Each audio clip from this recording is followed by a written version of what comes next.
जय माता दी आप सभी को।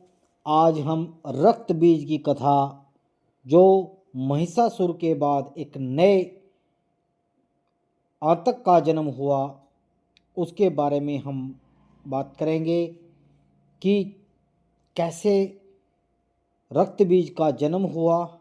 उस कथा का रहस्य हम आपको बताएंगे। इससे हमें क्या शिक्षा मिलती है और कैसे माँ भगवती ने रक्त बीज का विनाश किया, यह हमारे जीवन के अंदर क्या दर्शाता है, उसके बारे में हम माँ भगवती का आज गुणगान करेंगे। एक नई कथा लेकर आए हैं हम आपके बीच, रक्त बीज की कथा।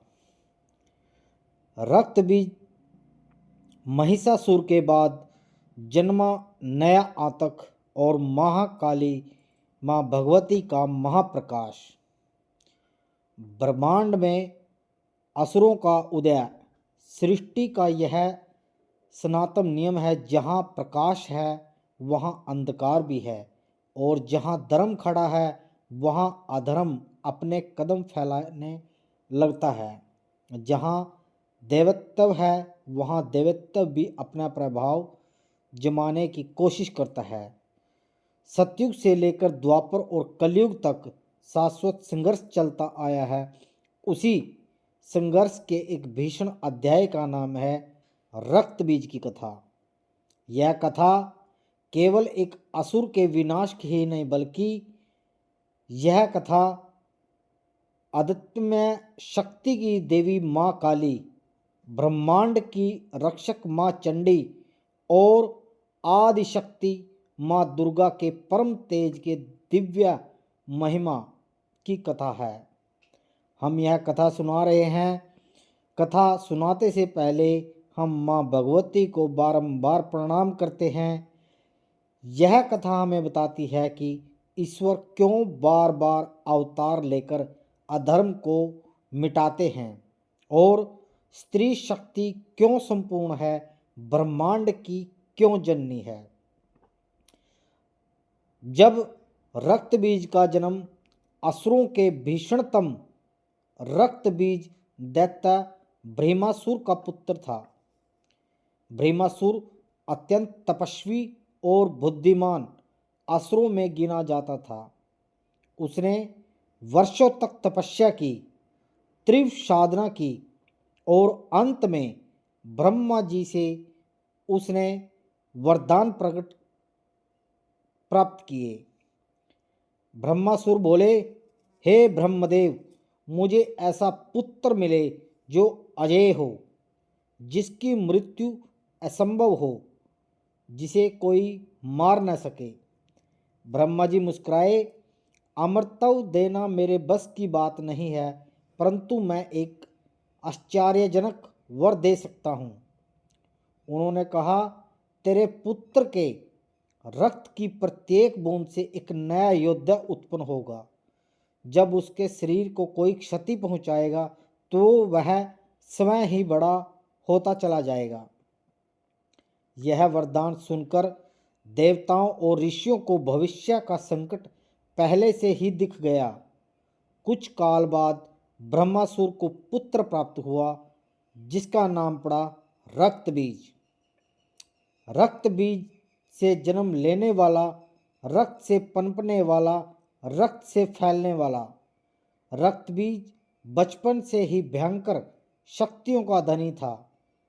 वह तलवार चलाता तो धरती कांपती, वह शंख फूंकता तो पर्वत हिल जाते थे। उसकी आंखों में ऐसी चमक थी जैसे विनाशक अग्नि। वह बहुत क्रूर था, अठीता और अहंकारी था। जैसे जैसे वह बढ़ता गया, उसके भीतर का दैत्य और बल दोनों बढ़ते चले गए। देवलोक पर रक्त बीज का पहला आक्रमण। रक्त बीज ने दैत्यों की विशाल सेना तैयार की। हजारों दानव, योद्धा, जादुई प्राणियों को उसके अपने साथ जोड़ा। वह दुनिया को जीतने के लिए निकल पड़ा। सबसे पहले उसने देवलोक पर धावा बोला। इंद्र की गदा, चक्र, वज्र कुछ भी रक्त बीज को न रोक सके, क्योंकि जहाँ भी उसकी त्वचा फटती वहाँ से रक्त टपकता और एक बूंद से एक नया बीज रक्त बीज खड़ा हो जाता। इस प्रकार एक को मारो तो सैकड़ों खड़े हो जाते हैं, 100 को मारो तो हजारों बन जाते हैं। देवताओं की सेना बहुत जल्द पराजित हो गई। इंद्र बोले, हमारे सामने ऐसा शत्रु कभी नहीं आया, इसका अंत असंभव है। देवताओं ने ब्रह्मा से प्रार्थना की। ब्रह्मा ने कहा, जिसे मैंने वर दिया है उसे मैं वापस नहीं ले सकता। देवताओं ने तब भगवान विष्णु का स्मरण किया। विष्णु ने कहा, यह कार्य केवल आदि शक्ति का है, केवल शक्ति ही शक्ति का अंत कर सकती है। देवता माँ अंबिका की शरण में गए। माँ दुर्गा का उदय हुआ। दुर्गम संकटों को दूर करने वाली माँ दुर्गा देवताओं के सामने प्रकट हुई। उनकी आवाज़ आकाश में गूंजी, देवताओं भय मत करो, मैं अधर्म कितना भी विशाल क्यों ना हो, धर्म की ज्योतियाँ उसे मिटा देती हैं। देवताओं ने रक्त बीज का पूरा वृत्तांत बताया। माँ दुर्गा ने सुना और कुछ क्षण मौन रही। उन्होंने महसूस किया कि यह कोई सामान्य योद्धा नहीं है। उन्होंने कहा, रक्त बीज का विनाश मेरे एक अंश से संभव नहीं है। वह अंश था काल का रूप, महाकाल की ऊर्जा, जो देवी का सर्वोच्च उग्र और अजय स्वरूप है। माँ दुर्गा ने अपने भीतर एक अग्निमय प्रकाश निकाला और उसी प्रकाश से प्रकट हुई माँ काली। जय माँ काली।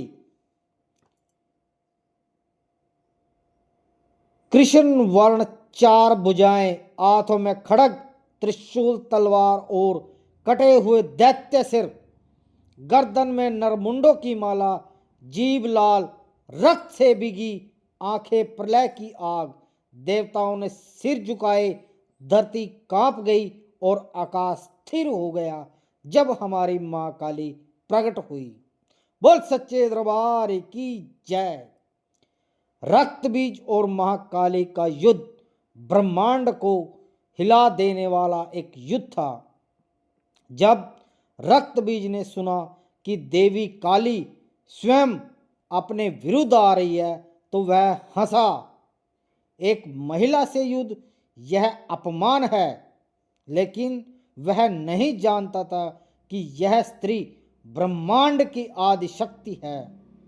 युद्ध भूमि सजाई गई, ध्वज फहराए गए, असुरों हजारों असुर गर्जना करने लगे। माँ काली ने एक ही आह्वान किया, चल दानव, तेरे अंत का समय आ चुका है। युद्ध आरंभ हुआ। पहला वार, माँ काली ने तलवार घुमाई और रक्त बीज पर वार किया। उसका कंधा फट गया, रक्त बहा और तुरंत वहां से दर्जनों रक्त बीज बनकर खड़े हो गए। युद्ध भूमि भर गई रक्त बीजों से। हर तरफ वही चेहरा, वही आंखें, वही कुर्ता। देवता भयभीत होकर बोले, माँ, जैसे जैसे आप युद्ध कर रही हैं वैसे वैसे ये बढ़ते जा रहे हैं। परंतु माँ भगवती, माँ काली शांत थी। उसकी आंखें में एक दिव्य गणना चल रही थी। माँ काली ने युद्ध को रोका नहीं, बल्कि उग्र रूप धारण किया। उसकी लंबी जीभ हो गई। उन्होंने घोषणा की, जो भी रक्त गिरेगा मैं उसे स्वयं पीऊंगी। असुरों को बढ़ने का अवसर नहीं दूंगी। युद्ध फिर आरंभ हुआ। माँ काली वहां वार करती, जमीन पर गिरने से पहले उसकी विशाल लाल जीभ से चाट लेती। रक्त भी चिल्लाया, यह कैसी देवी है, यह तो मेरे अस्तित्व को ही खत्म कर देगी। उसकी सेना एक एक करके समाप्त होने लगी। माँ भगवती हंसी। काली माँ हंस रही है। वह प्रलय थी, विनाश की घोषणा थी, अधर्म का अंत थी। रक्त बीज घायल हुआ, उस भय से होने लगा। पहली बार उसने सोचा कि शायद इस स्त्री को हराना संभव नहीं है। जो रक्त बीज का अंतिम संघर्ष था, रक्त बीज ने अपने दिव्य अस्त्र उठाया और आकाश की ओर देखा। उसने अपने पिता के वरदान को स्मरण किया और पूरे अपने शरीर को घायल करना शुरू कर दिया ताकि अधिक से अधिक रक्त टपके और विशाल सेना बन जाए। लेकिन हर बूंद को माँ काली पीती चली जाती है, हर रक्त कण उसकी जीभ में पहुंच जाता है। रक्त बीज कमजोर पड़ता गया, उसकी शक्ति घटती गई, उसकी सेना समाप्त हो चुकी। वह अकेला खड़ा था, उसके सामने माँ काली मृत्यु काल, प्रलय और सृष्टि का संगम था। रक्त बीज का वध। माँ काली ने गर्ज कर कहा, दानव, यह संसार निर्दोषों का रक्त नहीं झेल सकता। तेरी समाप्ति इसी ब्रह्मांड के संतुलन की आवश्यकता है। उन्होंने अपना त्रिशूल उठाया और रक्त बीज पीछे हटा, लेकिन बच न सका। एक ही प्रहार त्रिशूल उसके हृदय में जा धंसा। वह चिल्लाया, मेरा रक्त मत गिरने दो। लेकिन माँ काली की जीभ पहले आगे बढ़ चुकी थी। एक भी बूंद धरती पर नहीं गिरी। वह रक्त कण देवी ने पी लिया और इस प्रकार रक्त बीज का अंत हुआ। बोल सच्चे दरबार की जय, माँ भगवती की जय। देवताओं ने शंख बजाए, सृष्टि में शांति लौटी और संतुलन फिर स्थापित हुआ। माँ भगवती का जो उग्र रूप और शांत रूप होना चाहिए, युद्ध के बाद माँ भगवती का क्रोध नहीं रुक रहा था। वह प्रलय के रूप में आ गई थी। धरती सृष्टि कांप रही थी। उसका क्रोध थमने वाला नहीं था। देवता भयभीत हो गए। उन्होंने माँ दुर्गा से प्रार्थना की, माँ काली, माँ का क्रोध बढ़ता जा रहा है। यदि यह जारी रहा तो सृष्टि का नाश हो जाएगा। माँ दुर्गा ने एक उपाय किया।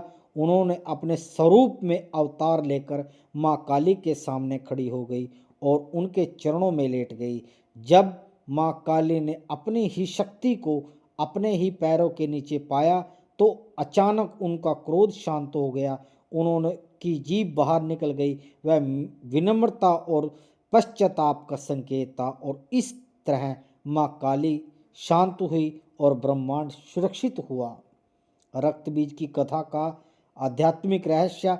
यह कथा केवल युद्ध ही नहीं बल्कि एक हमारी आत्मा की एक यात्रा है। रक्त बीज कोई बाहर की वस्तु नहीं, शत्रु नहीं है। रक्त बीज हमारे अंदर ही छिपा है। रक्त बीज का अर्थ है हमारे मन में नकारात्मकताएं, क्रोध, हमारा अहंकार, लोभ, वासना, विकार जो बार बार जन्म लेते हैं। जैसे रक्त बीज की हर बूंद नया रक्त बीज पैदा करती है, वैसे ही हमारे मन में नकारात्मक विचार नया विकार जन्म लेता है। इसलिए मानव मन का प्रतीक है और माँ काली शक्ति का प्रतीक है। इन विकारों को जड़ से मिटाती है। माँ भगवती हमारे अहंकार, क्रोध, लोभ, वासना, विकार इन सब को मिटा देती है। इस रक्त बीज से हमें क्या शिक्षा मिलती है? आज हमारे जीवन में रक्त बीज हैं। एक गलत आदत जो बार बार लौट आती है, एक नकारात्मक विचार जो बार बार बढ़ता जाता है, एक बुरा आचरण जिसे हम जितना रोकें उतना फैलता है। इसलिए जीवन में जरूरी है माँ की काली की ऊर्जा जो सबको जड़ से काट देती है। माँ काली की पूजा से मन का भय नष्ट हो जाता है, मानसिक शक्ति बढ़ती है, आत्मविश्वास जागता है, भीतर का अंधकार समाप्त हो जाता है और साधक के जीवन में हर युद्ध में उसकी विजय प्राप्ति होती है। साधक और माँ काली का संबंध। जिस साधक के जीवन में माँ काली की कृपा होती है उसका जीवन बदल जाता है, क्योंकि काली माँ केवल विनाश की देवी नहीं बल्कि वह रक्षक, पालक, गुरु माता और गुरु जननी, जगत जननी है। वह केवल अधर्म का विनाश करती है परंतु अपने भक्तों को, अपने बच्चों को वो चरण में समेट लेती है। रक्त बीज का विनाश हमें यह बताता है कि कभी कभी जीवन में ऐसे दुश्मन भी आते हैं जिन्हें साधारण उपायों से नहीं हराया जा सकता। उनके लिए दिव्य शक्ति की आवश्यकता होती है। वह शक्ति है माँ काली।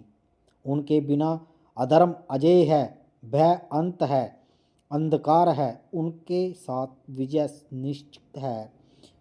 भय समाप्त, अंधकार मिट जाता है और रक्त भी जैसे हमारे लिए हमेशा के लिए नष्ट हो जाते हैं। माँ भगवती की स्तुति। जय माँ काली, जय महाकाली, दुख हरने वाली, शत्रु विनाशिनी, रक्त बीज का अंत करने वाली, भक्तों को रक्षक, सदा सहानी, करुणामयी माता, आपकी सदा ही जय हो। जय माता दी आप सभी को। आज सभी ने माँ भगवती के एक रक्त बीज का वध के बारे में हमने माँ भगवती की कथा कही। कथा बहुत प्राचीन कथा है। बहुत ये रक्त बीज कौन था? ये रक्त बीज हम खुद हैं। हमारे मन के अंदर जो विकार हैं, लोभ मोह, ये सब रक्त बीज हैं। हम कितना भी सोच लें, यह रक्त बीज कभी भी समाप्त नहीं होता। जब तक आप माँ भगवती की शरण में नहीं जाते, माँ भगवती से अरदास नहीं करते, तब तक यह बार बार हमारे विचारों में आता चला जाएगा।